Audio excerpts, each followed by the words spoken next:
கரூரில் இன்றைக்கி 38 பேர் இறந்துருக்காங்க. குழந்தைங்க பார்க்க மனசெல்லாம் உடையுதுங்க. தமிழ்நாட்டில் இந்தமாரி இதுவரை நடந்ததே கிடையாது. இதுக்கு நம்ம யார் மேலே குற்றம் சொல்ல முடியும்? குழந்தைய அனுப்பின பெற்றோர் மேலே குற்றம் சொல்ல முடியுமா? இல்லை அந்த மீட்டிங் நடத்தின அந்த கட்சி மேலே குற்றம் சொல்ல முடியுமா? இல்லை தமிழகத்து ஆளுகின்ற அந்த கட்சி மேலே குற்றம் சொல்ல முடியுமா? இல்லை காவல்துறை சரியான அந்த பாதுகாப்பு கொடுக்காத அவங்க மேலே குற்றம் சாட்ட முடியுமா? யார் மேலே குற்றம் சாட்ட முடியும்? 38 பேர் உயிர் இழந்திருக்க. மனசெல்லாம் அப்படியே கொதிக்குது. நம்ம குடும்பத்தில் இருக்கான்னு தான் நம்ம விட்டுருமா? அந்தமாரி மனசு உடையுது. அதை பற்றி நம்ம மக்கள்கிட்ட கேட்போம். கருத்து நான் கமெண்ட் பண்ணுங்கள்.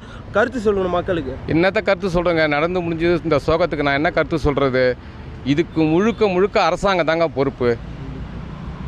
சில நாட்களுக்கு முன்னே கண்டிப்பாக அரசாங்கத்தில் கூட்டம் நடத்த போகிறேன்னு விஜய் கட்சி சார்பாக அனுமதி வாங்கியிருப்பாங்க.